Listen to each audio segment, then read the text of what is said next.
tonight? Can I just get a round of applause, please? Thank you! Thank you! So I'd like to welcome everybody to the ethnic part of the show. I'm only here because of affirmative action. Joe needed one, he got me. Thank you. How's everybody doing tonight? Good? Yes. Good. One person's like, yes, and everyone's like, meh. Keep it going for Joe, please. Just a little bit for Joe. Come on. There you go. That's right, man, Joe. That's the right song. Thanks.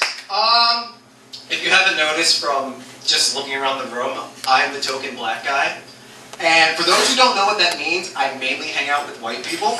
And you know why I do that? Because I'm smart. Think about it. What do you think about when you see four white guys and one black guy? Community outreach or some kind of Big Brother program, right? But what about like four black guys and one white guy?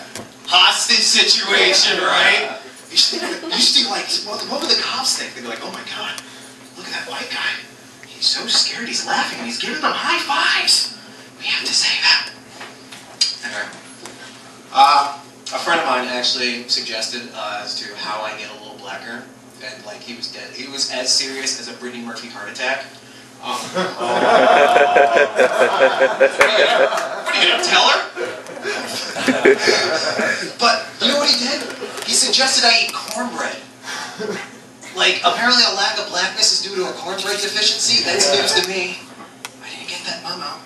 But like white guy, wouldn't that be great if you ate cornbread and you got blacker?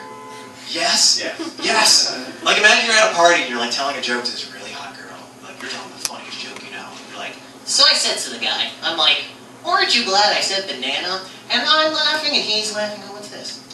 Oh, this is good. so I'm laughing like a motherfucker, you know what I mean? And I see that shorty get slapped ass!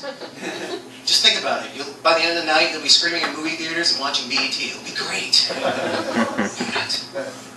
But I'm not even that black, you know. I'm only Negro shade 13, so I'm kind of low on the scale. Actually, I classify myself as a mocha. Mocha. That's right. Actually, when most people meet me, they think I'm gay. Do you think I'm gay? You think I'm gay? Yeah. Do you know who usually thinks I'm gay? Your stereotypical black guys, you know, your thugs. Like this one time, this guy bumped into me, and he just looks back and he goes, yo, faggot. I'm like, whoa, whoa, whoa. Just because my clothes fit and I clip my nails does not make me gay. And that's when I slapped him and skipped away. I showed him who the faggot was. I do a lot of things that black people don't do. I ski. Yeah, you should see the people in the mountain like, what the fuck is Bigfoot doing here? Wait, that's a black guy. I didn't know Fubu made skis.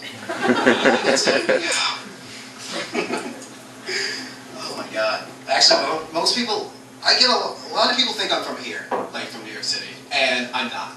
And I love the city, but there's some things about the city I just do not like.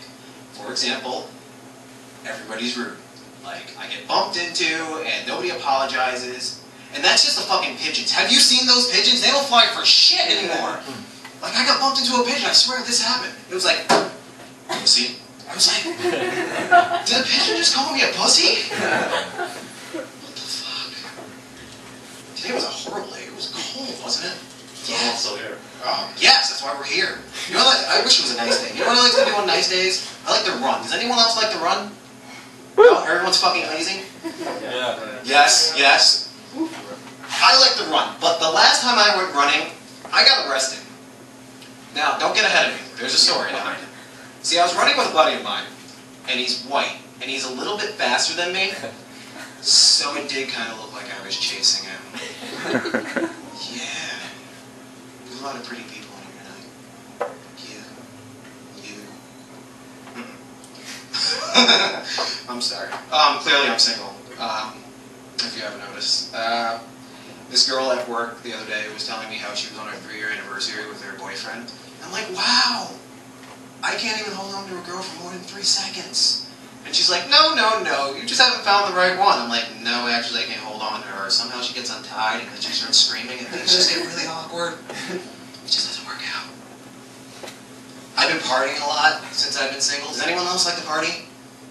Yeah. Yes, one person. The rest of you are just fucking lazy. You don't like to walk. You don't like to run. You don't like to party. God. But you know what? I'm sure you've all gone to parties, and I'm sure you've all seen that guy that's had a little too much, right? And guys, if you're not shaking your head, that's most likely you. But I have a solution. I found a way to realize if you're that guy. Here we go. If you go to a party and you leave with something in your pockets that wasn't there when you came there, you're that guy. Okay? Now it's never something small like keys or a pen. It's always something that's belt sander in my pocket. What's going on? Did I build something? But yeah, I suck at dating completely. Like, I met a girl who liked to role play. Couldn't get it down. Just not my thing. I couldn't understand the concept.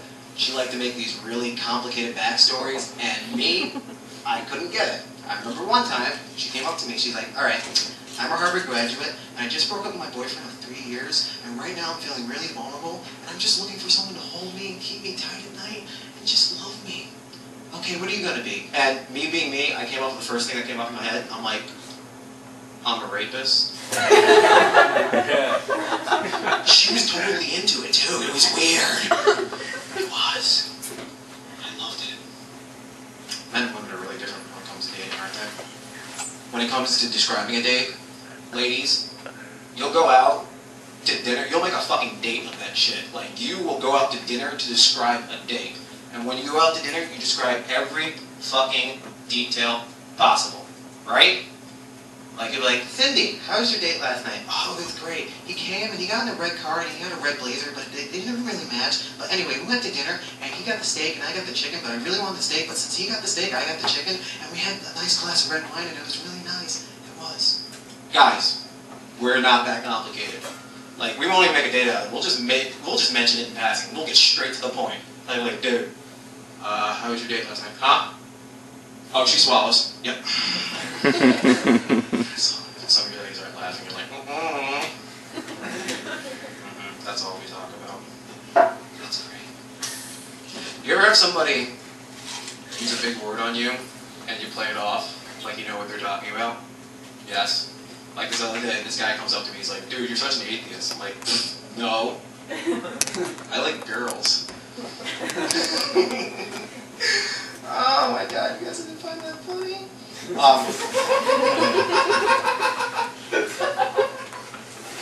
Are you part hyena?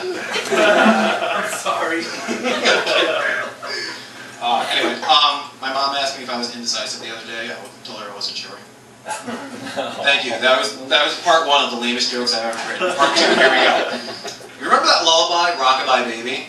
That's really fucked up, if you think about it. Like, it's good halfway, and then it just goes downhill. Like, how's it go?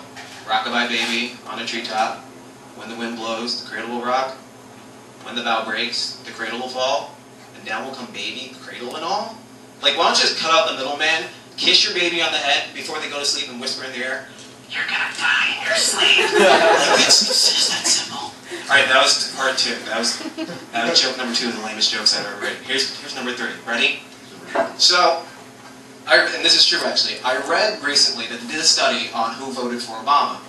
And it turns out that a majority of his voters were homeless people, okay? And when they asked the homeless people why they voted for him, their response was because he promised us change. Yes, right. Usually as a black comedian, people expect me to do jokes about the differences between black people and white people. And it's actually unfortunate tonight that I actually have those jokes. So who's ready to hop on the giggle train, next stop, Black Jokeville? Who's ready? Yeah! Alright, we're going to start off big here. Okay. Black people are usually good dancers. Right, we've seen that. Whereas white people are usually serial killers. Yes. Okay, joke number 2. These are fire. Okay. Black people have gangs that beat up people and cause trouble, and they're called the Crips and Bloods. Yeah, we all know somebody in that. White people also have gangs that beat up people and cause trouble, and they're called the police. Alright, here's the last one. We're going to end big here, okay? When white people want to go work out, socialize, and even shower off, they go to the gym, like the YMCA. When black people want to socialize, shower off, and work out, they go to prison. Yes, that's hilarious. Alright, before I get out of here, I'm just going to tell you guys a little thought of mine. Well, I'll give you a backstory. See, I was taking my diabetes medicine one day, and I don't have diabetes, I just take it so I don't get it. And, you ever take a shit? Don't get ahead of me. And then you realize there's no toilet paper? I'm not done. Then you realize you're not in a bathroom, but you're in a closet. Then you realize it's not your house. Isn't that weird? Alright, you guys have been amazing. Thank you.